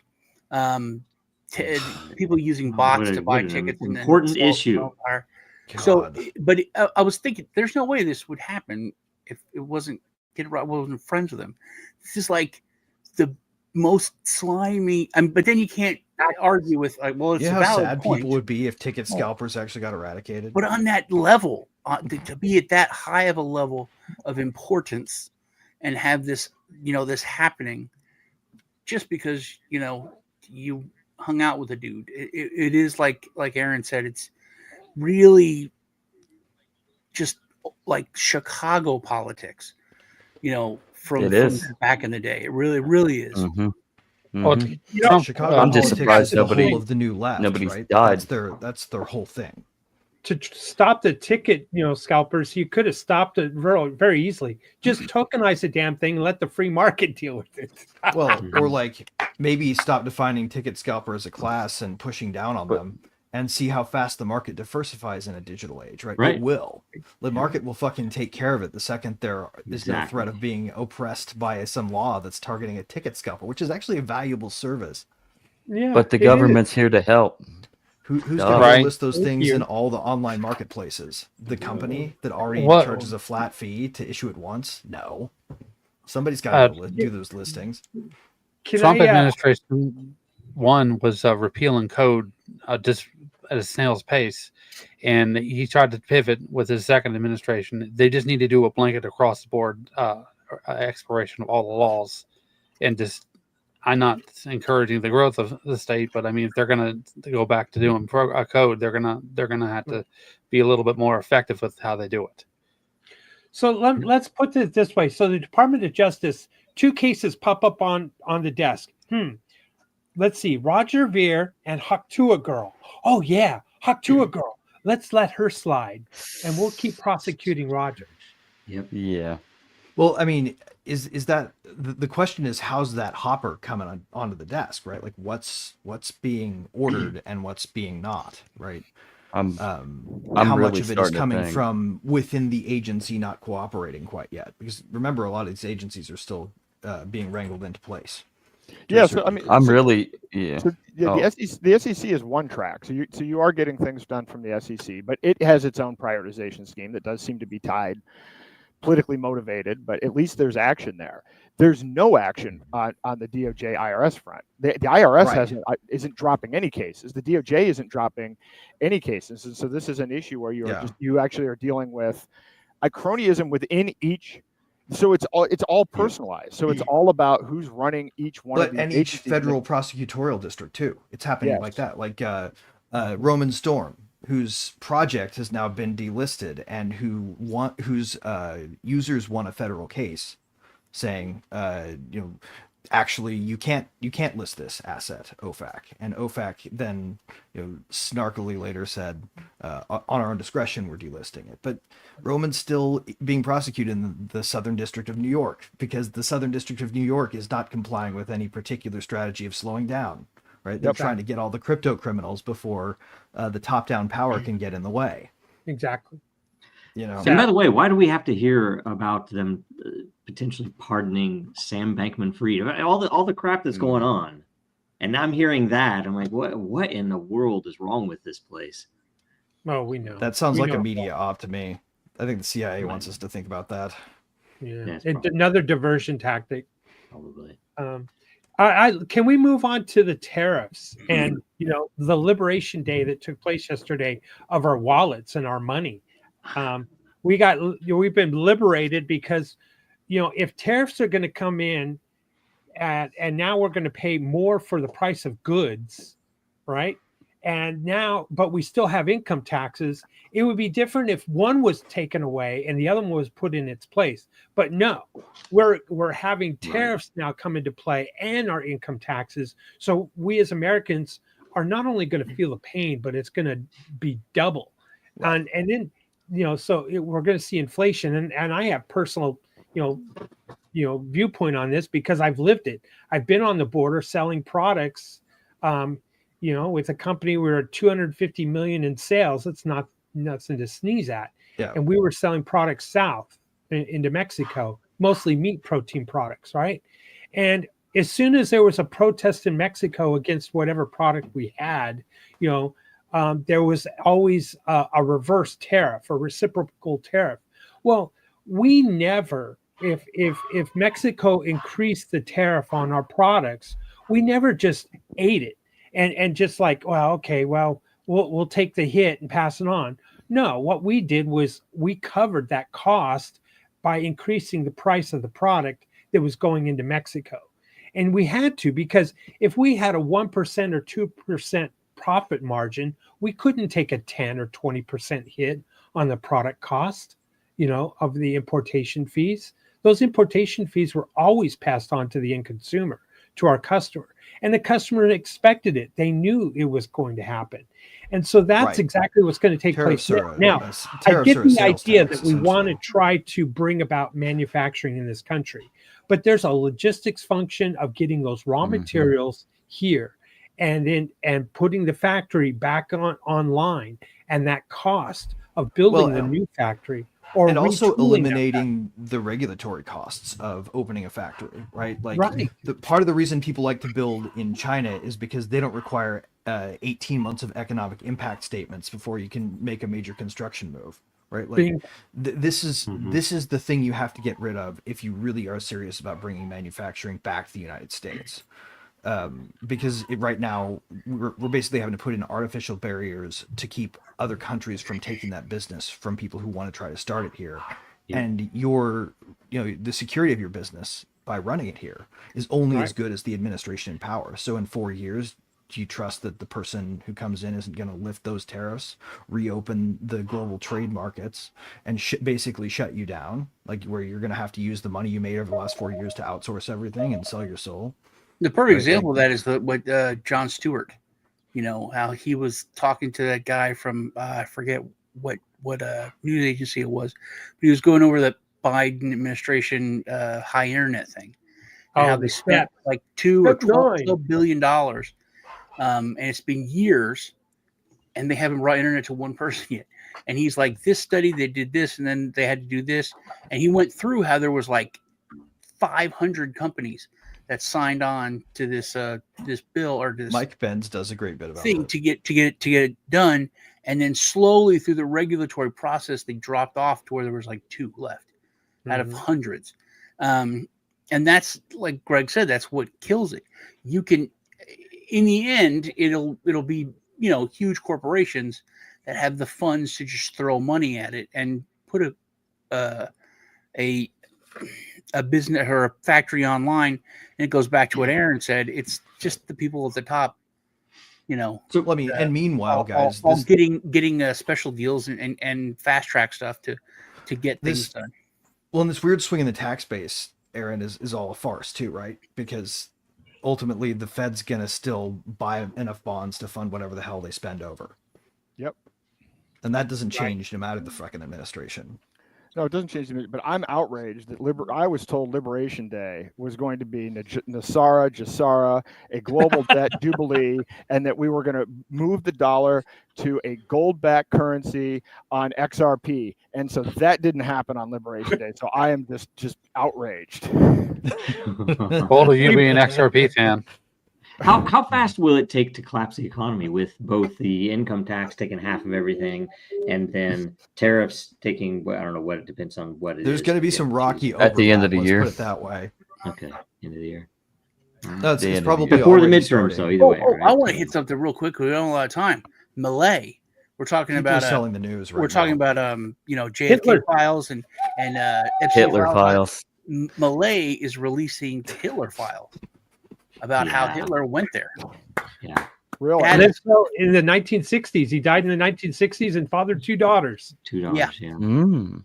Yeah. Incredible. Is it true? I don't know if I don't believe it. I don't believe anything that guy says. So it'd be From interesting. what I've seen, I do believe that he What do was you Oh, have there. I think it's. I would believe it, but I would believe it less because he is releasing it. So that's what I'm saying. Because the fact that he is releasing it makes me think, maybe it isn't true. I don't know. Well, It's kind of like it's kind of like when the U.S. government wants to talk about UFOs, or when It's a fair point. anybody else wants to talk about, oh, look what's under the pyramids. It's like, oh wait, we figured out that Israel killed JFK, and all of a sudden we unlock the pyramids and what they actually were Right. built for. Right. It's It's the craziest thing in the world. it's all a riff Joe, on the glove doesn't fit, you must acquit.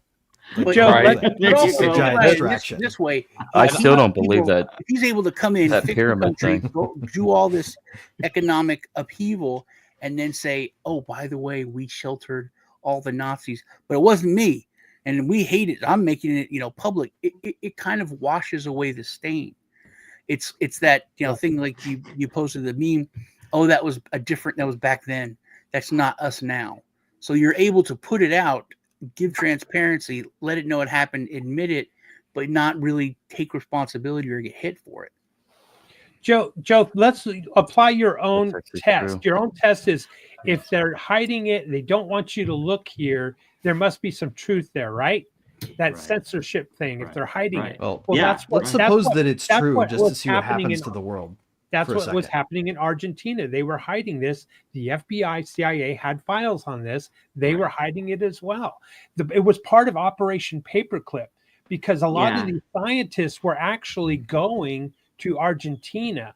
We weren't pulling these Interesting. scientists. I believe out all of that. Yeah, Germany. there's a lot. I mean, I believe most So- of all of that. Yeah, it's just So let's The most suppose it's true. notorious was Let's suppose it's Joseph true. Mengele. What does that mean about the entire myth of Western culture? Does this mean like I well, it's mean, the creation myth, right? It's- like no, ever since it's World War big. II, we've had this huge Foundational myth myth. about being a superpower. It's this The West gigantic is a- buttress yeah. of we protect Europe, and in exchange, Europe is part of our empire and subservient. They bring Well, people. yeah. They put people in jail that we don't like when they come over there. I'm so Careful, tired. France is a very submissive country. Yeah, there's still a Well, lot of the- aspects of that we can't talk about, which means there's a lot of other stuff that's It just- lies, obviously. It so. would I mean think the whole this- thing was this- staged yeah. to begin with.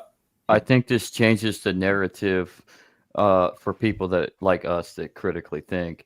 I think it changes the narrative that everything that came out of World War II was a lie. The victors write the history, but in reality, the Nazis never lost, and the world builders or the globalists, like Alex Jones would like to say, were always the Nazis. Well, They because, are the world history builders.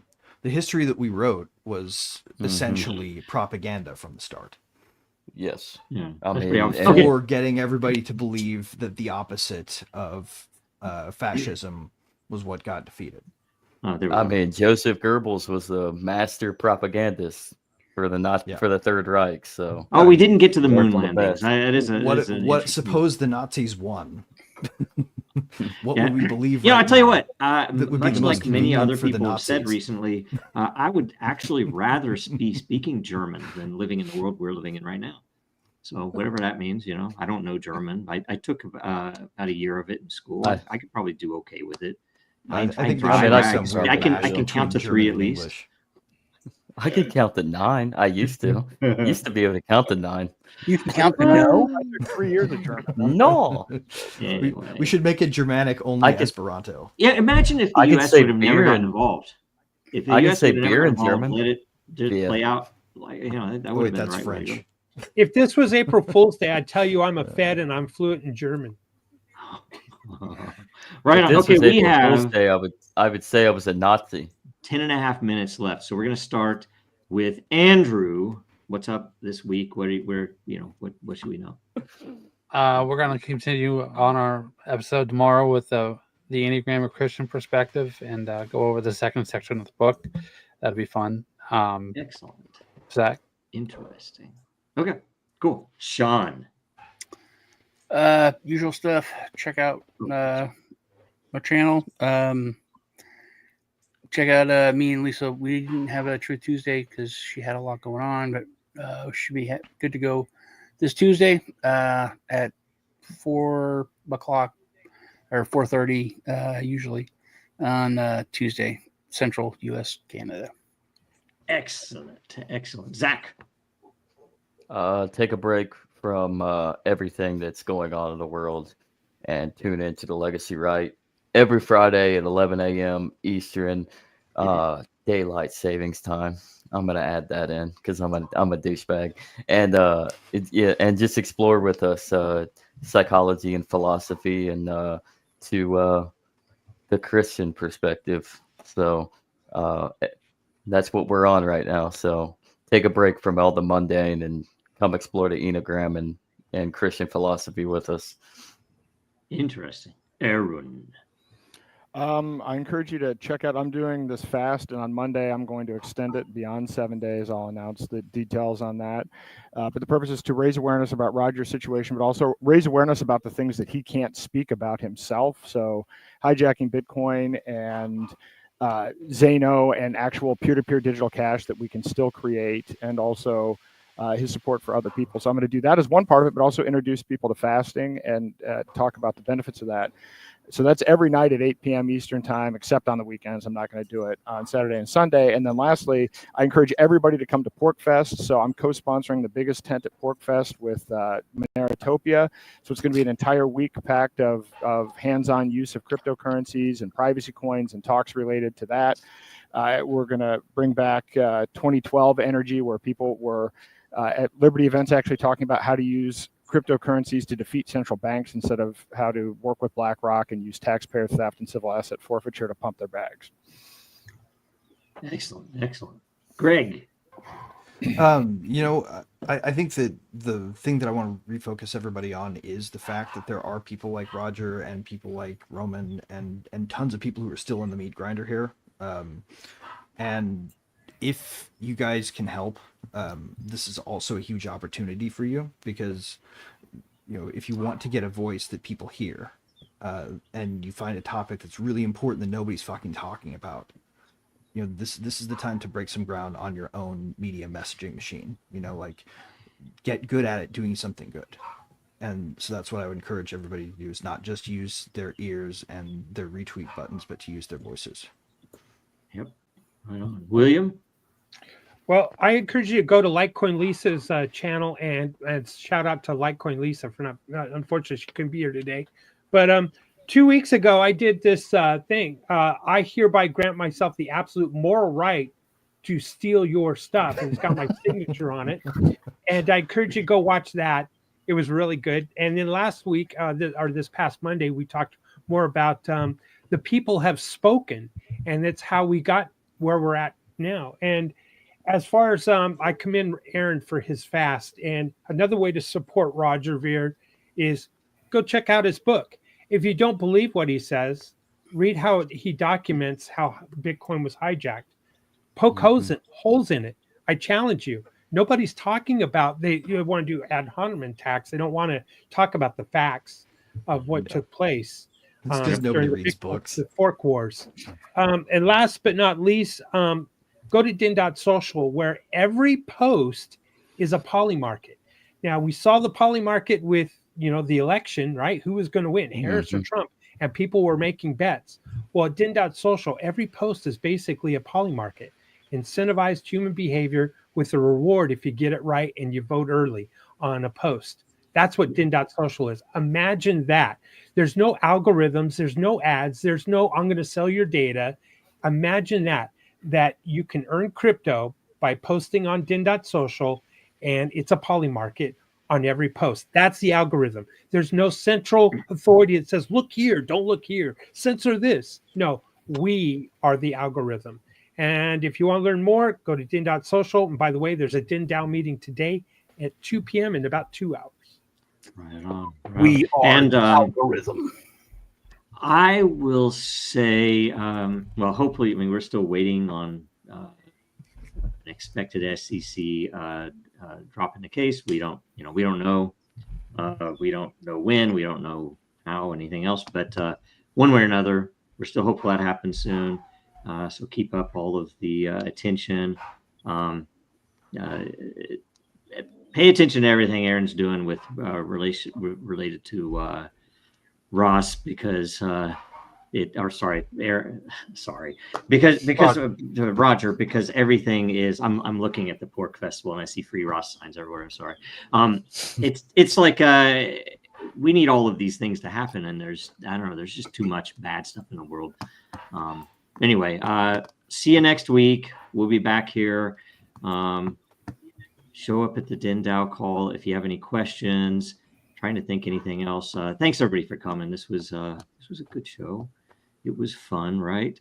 And we'll see you next week. America's not the government, people. The America is you. It is the Grand fucking Canyon, the Rocky Mountains, the deserts of the Southwest, the Pacific fucking Ocean, the Atlantic fucking Ocean. It is the grandest continent. And what the fuck have you people done? You have turned yourself into sheep, every goddamn one of you.